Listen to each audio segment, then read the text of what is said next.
তো হ্যালো বন্ধুরা, আজকে আমার মা আপনাদেরকে সজনে শাক রান্না করে দেখাবে। তা চটপট দেখে নিই কীভাবে আমার মা এই সজনে শাক রান্না করে।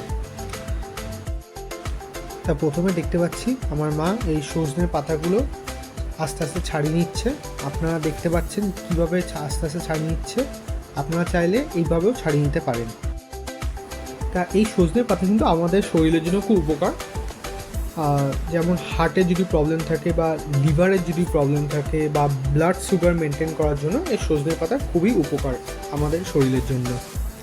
তা আমার মায়ের প্রায় সজনে পাতা ছাড়ানো হয়ে গেছে।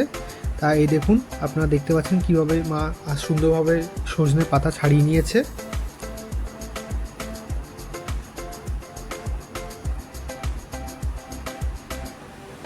তা নিয়ে নিয়েছি কালো জিরে, চিনি, হলুদ, লঙ্কা আর রসুন আর একটু কুচি করে কাটা বেগুন।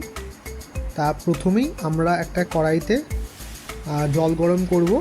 তারপরে সেই জলের গরমের মধ্যে আমরা সজনের পাতাগুলো দিয়ে দেবো। সেটা একটু সেদ্ধ করে নেওয়ার পরে আমরা এইটা রান্না করব। তা প্রথমে এই যে কড়াইয়ের মধ্যে জল গরম হচ্ছে, আমার সজনের পাতাগুলো দিয়ে দিল আস্তে আস্তে করে।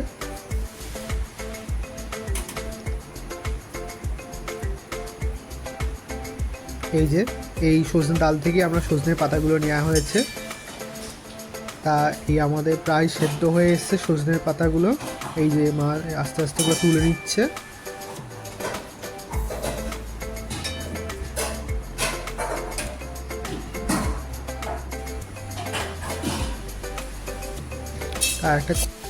তাই এখানে আমরা একটা কড়াইয়ের মধ্যে তেল দিয়ে দিলাম।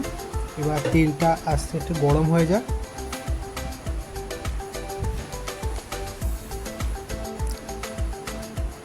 তেলটা গরম হয়ে গেছে।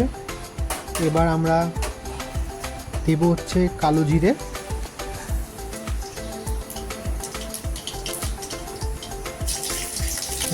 লঙ্কা আর যে কুচি করা রসুনগুলো কাটা ছিল সেগুলো, আর একটু স্বাদ মতো লবণ দিয়ে তারপরে এটা একটু অল্প ইয়েতে ভেজে নেব। তার সঙ্গে আমরা যে কুচি করে কাটা বেগুনগুলো ছিল সেগুলো আমরা দিয়ে দেবো।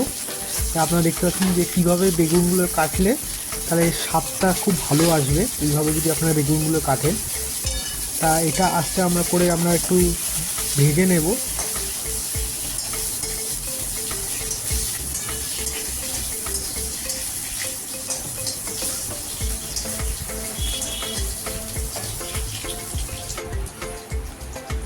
ভাজে নেওয়া প্রায় হয়ে গেছে। এবার আমরা একটু স্বাদ মতো লবণ আর এই হলুদ অ্যাড করে দিচ্ছি। আবার একটুখানি নাড়িয়ে নিচ্ছি জিনিসটা।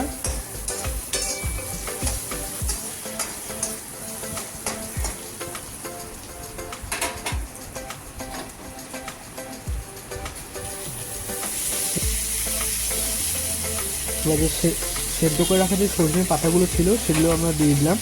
তারপরে একসঙ্গে সবটা আমরা একটু নাড়িয়ে নিচ্ছি।